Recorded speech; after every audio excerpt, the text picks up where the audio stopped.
Bismillahirrahmanirrahim. Elhamdülillahi Rabbil alemin.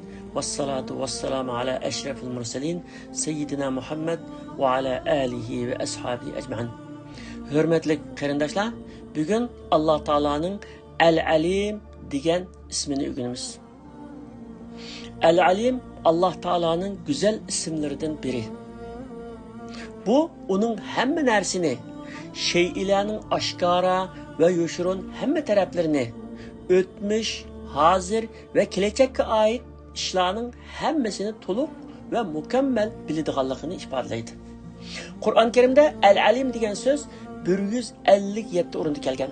İnneke entel alimul hakim ve huvel alimul qadir deganga o'xshash. Uning yana bu ma'noni ifodalaydigan so'zlardan yuzlarchasi kelgan. Allah Taala bandalardan ularning barliq ishlarida, gap so'zlarida, e'tiqodida, tafakkurida o'zlarini Allah Taala'nın bilib turadiganligiga ishongan holda ish ko'rishni talab qildi. Chunki bandalarning Allah Taalaga bo'lgan iymoni va uningga bog'lanishi koinotdagi hamma narsani qo'rshigan shu ulug' ismga shaksiz ishonishi bilanla to'g'ri yo'nalishga kirgan bo'ladi. Allah Taala hammani biladi. Hammamiz Allah hammani biladi degan haqiqatga ishonamiz. Ammo hamma degan so'z ustida ko'pinchamiz tafakkur qilib o'tirmaymiz. Agar biz mushu so'z haqida bir qancha minut tafakkur qilgan bo'lsak, albatta hayronlikka cho'mamiz. Chunki Allah hammani biladi degan so'zning ma'nosi intayin cho'ng. Doirasi nihoyat keng.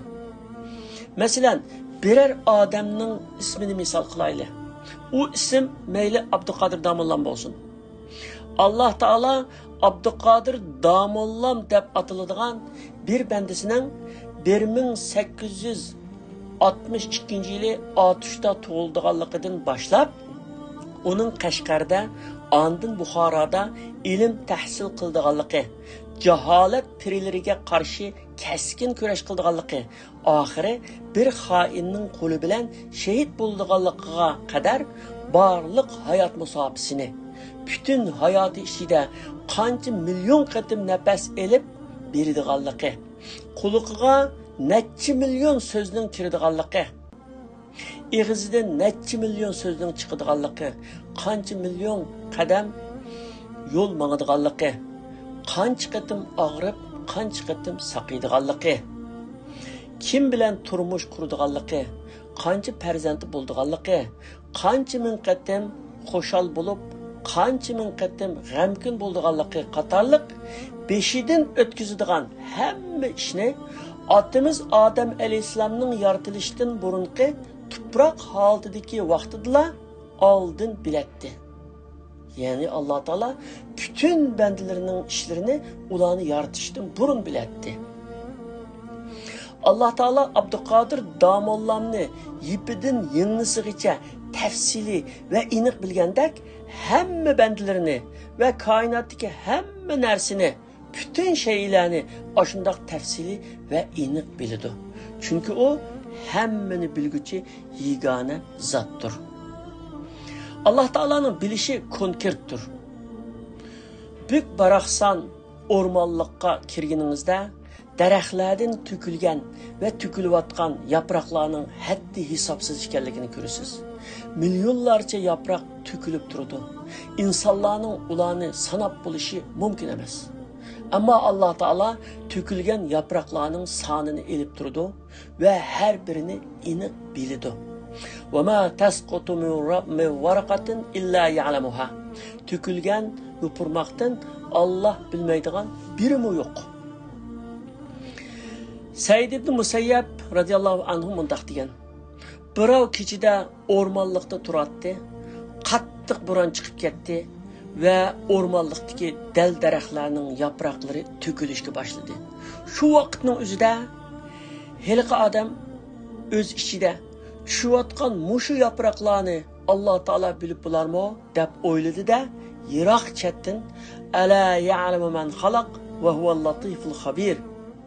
Yaratgan zat o'zining yaratgan narsalarini bilmamdi, u şeylarning nozik taraflarini bilguchidir, hammadan to'liq xabardordir degan ovoz keldi. Odam darhol hushini yig'di va munu oyatni takror o'qishga boshladi. Va indahu mafatihul g'oyb la ya'lamuha illa hu va ya'lamu ma fil barri wal bahri va ma tasqutu min waraqatin illa ya'lamuha va la habatin fi zulumatil ardi va la ratbin va la yabisin illa fi kitabin mubin. G'aybning ochqishlari Allohning dargohidadir. Uni faqatla Alloh biladi. Alloh quruqlikdagi, dengizdagi narsalarning hammasini biladi. To'kilgan yupurmoqdan Alloh bilmaydigan birmi yo'q.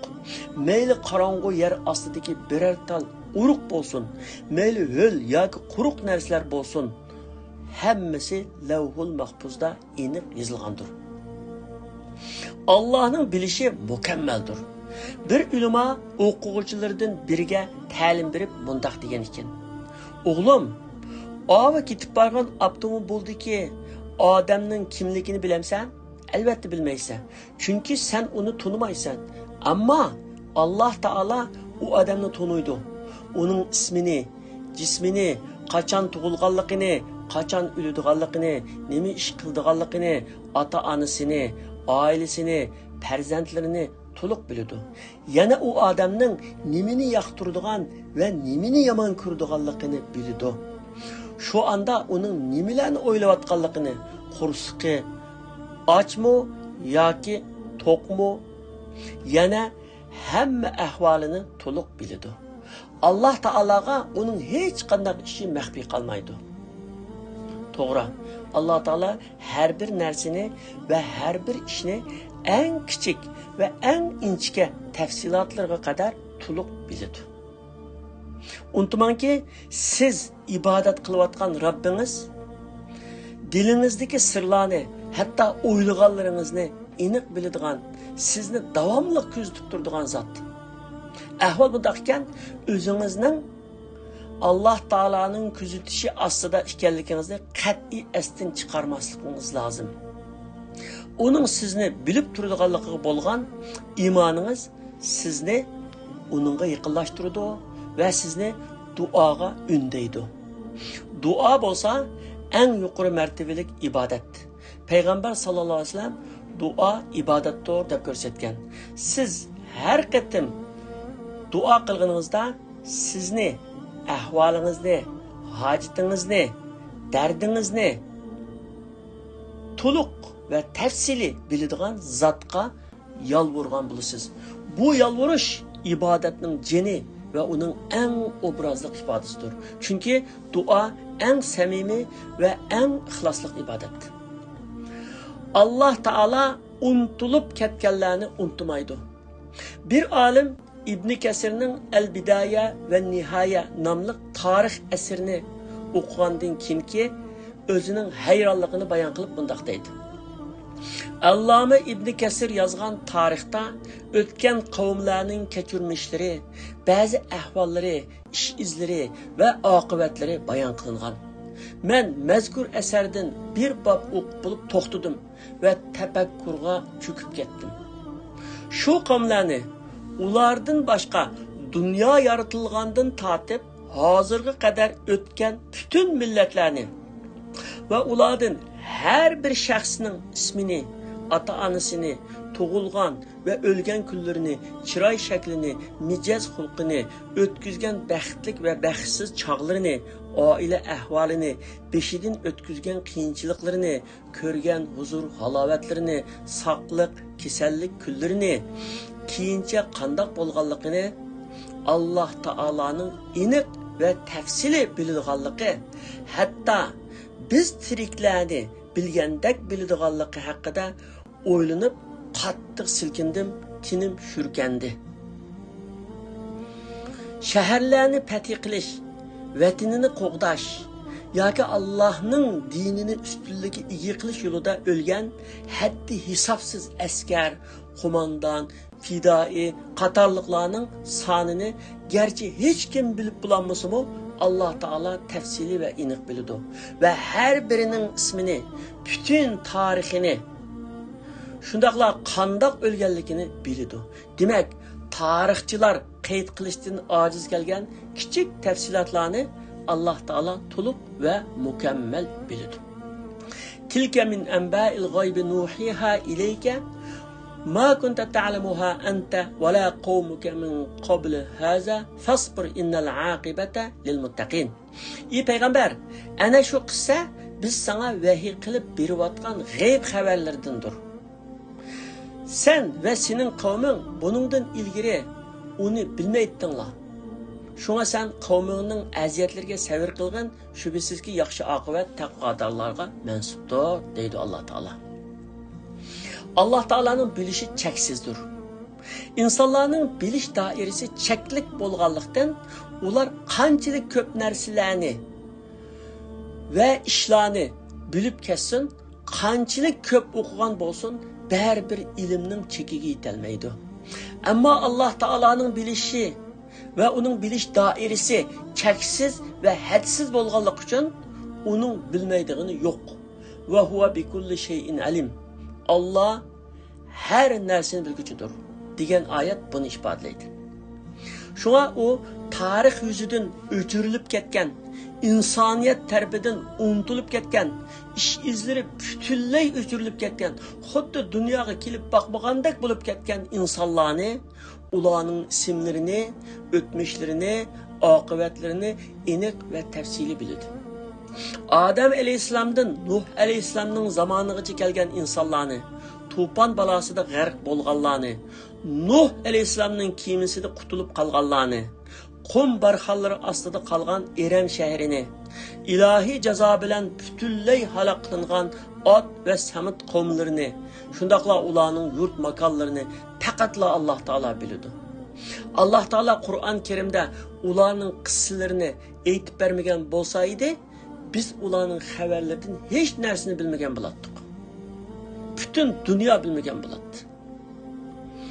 Allah Teala'nın cheksiz ilmiga chin ko'nglingizdan jazm qilgan vaqtingizda siz ta'riflab bo'lg'usiz huzurga to'lasiz va bir bütün xotirjamlik ichida bo'lasiz. İçiniz rahatlanib qoladi. O sizning barcha hojatingizni, dardingizni ve talablaringizni sizden obdaroq bilganlik uchun onunga duo qilganingizda tilaklaringizni bir-birlab aytishga, dardlaringizni tafsili arz hal qilishga hech hojat yo'q. Hojatingiz bo'lmaydi. Faqatla ey Robbim, beshimga kelganini ko'tarib etgin, tilaklarimni bergin deyishingiz kifoya. Chunki sizning dardlaringizni hech kim uningdek bilmaydi. Tilaklaringizni ravo qilish yo'llarini hech kim uningda ko'rsatib berolmaydi ve echib berolmaydi.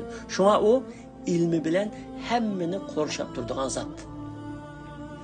Hech kim Alloh taolo ko'rganda ko'rolmaydi. İnsanның ko'rishi cheklik bo'lganlikdan u oldida turgan narsalarni ma'lum musofadan ko'ra oladi. Musofa yiroq bo'lsa yoki arada tusoq bo'lsa, har qancha ko'zi o'tkir odamni ko'rolmaydi. Qarong'uda yana ko'rolmaydi. Orqasidagi ve on, sol, iki yanidagi narsalarni ko'rolmaydi. Ammo Alloh taolaning ko'rishi cheksiz bo'lganlik uchun u hammani bir anda ko'ra oladi. Mayli tamning orqasida bo'lsin, mayli bak yiroqda bo'lsin yoki qorong'uda bo'lsin, hammasini ro'shan va mukammal ko'ra oladi. Chunki u qorong'u kechida qora toshning ustidagi qora cho'mililarning harakatlarini aniq ko'radigan zotdir. Qısqası, insan köz aldıda turganını, kamera özünün görüş dairesi içindeki derslerini görəliydi. Ama Allah Teala yiraqdikini, tosaqlarının arkasıdikini, qarang'udikini aniq ve roşan ko'rdi. İnnehu bi kulli şeyin basir. Allah hamma narsani ko'rib turg'uchidir degan oyat buni ifodalaydi. Bu ayet Allah Teala'nın hem narsini ve hem işini aynı vakitte to'solg'isiz ve g'ubarsız, aniq ve ro'shan ko'roladiganligini ifodalaydi. Hech kim Allah Teala anglagandek anglay olmaydi. Havla ismli ayol Peygamber sallallahu aleyhi ve sellem'nin uyiga kelib, eri to'g'riliq shikoyat qilganda Ayşe radhiyallohu anha uyning bir tarafida edi. O heliqi ayolning gaplarining ba'zisini anglayolgan bo'lsa-mu, ba'zisini anglayolmaganligi uchun hech narsani anqira olmagan edi. Buni nima deyishayotgandi deb qolgan.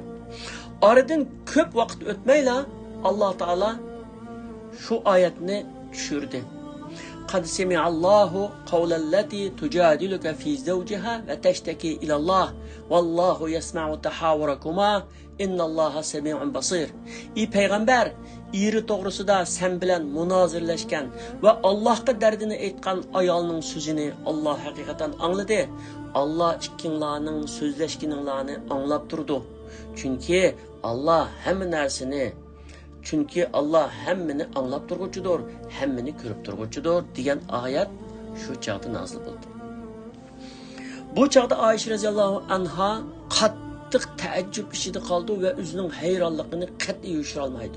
Chunki Oysha roziyallohu anha shu chaqda ayol bilan bir uyda turuqliq onun şikayetlerini to'liq anlayolmagan tursa, Alloh taolo 7 qat osmonning ustida turib, uning so'zlarini va shikoyatlarini to'liq anglagan va payg'ambar alayhisolamga uni aytib bergan edi. Alloh taolaning hamma ovozlarini, duolarni va noli faryodlarni to'liq anglaydiganligiga hammamizning iymoni komil. Ammo tafsilotlarga kelganda birimiz buningga doir voqealiklarni ko'rgan yoki beshimizdan kechirgan chog'da haqiqatan hayronligimizni bosolmay qolamiz. Chunki u ajablanishga tegishli ishdir. Shu chog'da bizning ish harakatlarimiz, gap so'zlarimiz, fikr xiyolimiz va kecha kunduzdagi hamma holatimiz Alloh taolaning kuzatishi ostida ekanligini texmo obdan jazm qilamiz. Ulug' Rabbimiz Alloh taolo o'zining bizni ve hamma holatimizni, shundaqla barliq qilmishlarimizni bildiganligini jakarlash bilan bir vaqtda jazoga loyiq bo'lganlarni jazolashga oldirab ketmaydiganligini ve bandlarga nihoyat mehribon bo'lganlikdan ularni afu qildiganligini bildirib bishorat berdi. Vallohu ya'lamu ma fi qulubikum va kanallohu aliman halima. Allah dilinglardagini bilib turdi. Allah hamın bilgichidir. O günahkarlarını cezalashga oldirab ketmaydigan zotdir. İnsanning nadonligi.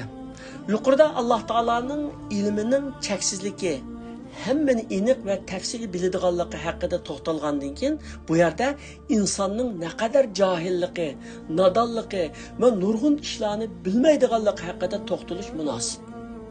Çünkü insanın cahilliğini bilgen vaktimizde, yani özümüzün nadallıqını bilgen vaktimizde Allah Taala'nın hemme nersini kandak, çeksiz ve tusalgısız bildiğanlığı ne oylap, teximo bu meseleni roşan düşünümüz. Allah Taala özü yaratgan insanni ve onun nimelerge iktidarı yetadigan ve nimelerge yetmeydiganligini bilgenligi uchun ular to'g'riliq va ma utitum minal ilmi illa qalila, sizlarga faqat ozgina ilm berilgandir deb chiqargan. Ya'ni jiq narsa bilmaysizlar deydi. Jimi mahluqat beshiga qandoq ishlarning keladiganligini bilmaydi. Hatta insan barcha mahluqatning ichida aqlliq biri turuqliq o'zining foyda ziynini ati beshiga qandoq ishlarning keladiganligini bilmaydi. Agar bilsaydi hiç bir zaman ziyan tatmagan bo'lar edi. Alloh taolo buni payg'ambar alayhisolamga bildirib mundaq deydi. Qul la amliku li nafsi naf'an wa la darran illa ma sha Allah. Wa law kuntu a'lamul ghayba lastakthartu minal khayr wa ma massani as-su'u in ana illa nazirun wa bashirun liqaumin yu'minun. Ey payg'ambar aytqinki, Allohning xoliqinidan boshqa o'zimga foyda yetkazish, üzümni ziyandan qo'g'dab qilish mening qo'limdan kelmaydi. Agar men g'aybni, ya'ni ko'rinmaydigan va bo'ladigan ishlarni biladigan bo'lsam, o'zimga nurg'un yaxshiliklarni elib kelgan ziyon zahmatga uchramagan bo'lardim. Men faqat iymon aytadigan qavm uchun ogohlantiruvchi va xush xabar berguvchi qilib avatilgan payg'ambarman. İnsonga beshiga keladiganlarni ve kelajakda bo'ladigan ishlarni bilish iqtidori berilmaganligi uchun u o'ziga foydali bo'lgan din ve dünyalık yaxşı işlarni ve uçraydigan her türlü ziyon zahmetlerini bilmeydi. Şuna o yaxşı işlarni köp qilishqa ve özün ziyon zahmetlerini qoğdaşqa tirishmaydi. Bu sebepten o hayat musabasida bazı oңushsizliklarga ve ziyon zahmetlerge uçrab turdi. Yo'ldagi taşqa putlashib ketgan odam navoda uni bilsaydi, cho'qim uningdan o'zini qo'g'digan bo'ladi. Uğruğa tushib ketgan odam agar yo'lida uğru borligini bilgan bo'lsa edi, albatta tadbirini olgan va tushib ketmagan bo'ladi. Avtomobilni tez haydab qatnash jazosiga uchirgan odam oldida qatnash soqchisi yoki kamera borligini bilsa edi, hargiz tez mangmaydi va jazodan qutulib qolgan bo'ladi. Shuningdek, qorong'uda minib tamga yoki daraxtga tushib bergan odam uni bilsa edi, cho'qim diqqat qilib mangadi va tushib bermagan bo'ladi. Bularning hammasi bilmaganlikdan bo'ladi. Chunki inson beshiga keladiganlarni bilmaydi. Ammo Alloh taolo biladi. Shunga Qur'on Karimda bizga Vallahu ya'lamu ve entum la ta'lamun. Allah biladi, sizlar bilmaysizlar deydi. Navoda Firavun o'zining dengizda g'arq bo'lib o'ladiganligini bilgan bo'lsa edi, Musa alayhisalomni qo'g'lab dengizga kirmagan bo'ladi. Qarun uyining dum ko'mtirilganligini bilsa edi, boshqa uyda yotgan yoki zakat berishdan bosh tortmagan bo'ladi. Lekin shundoq bir haqiqat borki, navoda Qarun igiz taqqa chiqib olgan bo'lsa-mu, shu tog' bilan billa dum ko'mtirilgan bo'ladi. Chunki halok bo'ladigani uy emas, balki Qarunning o'zi edi. وَمَا تَدْرِي نَفْسٌ مَاذَا تَكْسِبُ غَدًا وَمَا تَدْرِي نَفْسٌ بِأَيِّ أَرْضٍ تَمُوتُ إِنَّ اللَّهَ عَلِيمٌ خَبِيرٌ. Hech kim ata nimaga erishadiganligini bilmaydi. Hech kim o'zining qayerda o'ladiganligini bilmaydi. Alloh haqiqatan hammani bilib turguchidir, hammadan to'liq xabardordir, deydi Alloh taolo. Burun bir qo'shnimiz boshqa bir mahallada vafot bo'lgan yaqin bir odami uchun ta'ziya bildirgili berib, yo'lda qatnash voqeasiga uchrab vafot bo'lgan edi. Vafot bo'lguncha agar o'zining qatnash voqeasiga uchrab o'ladiganligini bilgan bo'lsa, uydan chiqmas edi. Ammo chiqmagan bo'lsa-mu, uning kelgan ajalni to'solmaydiganligi ayrim bir masala. Dunyo yaratilgandan beri urush maydonlarida yoki boshqa joylarda o'ltirilganlar o'zlarining shu kuni o'ltirilganligini bilsa edi, albatta ular planlarini o'zgartgan ve başqacha tadbirlarni olgan bo'ladi. Lekin ular bilmaydi. To'g'ri. Ular o'zlarining shu kuni o'ltirilganligini bilmaydi. İnsan o'zini Alloh taoladan qat'iy yoshira olmaydi. Qur'on Karim shundoq jakalaydi-ki, inson Alloh taolaga nisbatan uchuqlikdagi bir maxluqotdir. O özünü, yoki amalini, yoki niyatini va yoki ko'ngliga kechganlarni Alloh taoladan qat'iy yoshira olmaydi. Uni yo'g'iy olmaydi. Chunki yaratgan zot uning barliq ahvolini eng kichik tafsilotiga qadar aniq va to'liq bilib turdi. Ish harakatlarini ko'rib, gap so'zlarini anglab turdi. Vallahu ya'lamu ma tubduna va ma taktumun. Allah sizlarning oshkora ve yoshirin qilayotgan ishlaringlarni bilib turdi. Alloh taolo yani insonga yiroqdan yoki yaqindan munosabatlik bo'lgan yoki bo'lmagan barcha olamlarni va shaylarni bilginidek insonning tug'ilishini, bolaligini, yoshligini, o'rta yoshligini, qariligini, o'tmishdagi voqealiklarni, qoldirgan izlarini, kelajakda qiladigan ishlarini, natijalarini, keyingi hayotini va eng oxirgi hayotini, ya'ni oqibatini to'liq biladi. Ya'lamu ma bayna aydihim va ma xalfahum. Alloh ularning oldidikini va keyindikini, ya'ni o'tmishlarini va kelajaklarini biladi. Siz qaysi tarafga yo'l olmoqchi bo'lsangiz, siz qadamingizni besishdan burunla Alloh taolo uni biladi. Siz boradigan joyni, u joyda bo'ladigan ishlarni va siz yo'liqadigan voqealiklarni oldin biladi.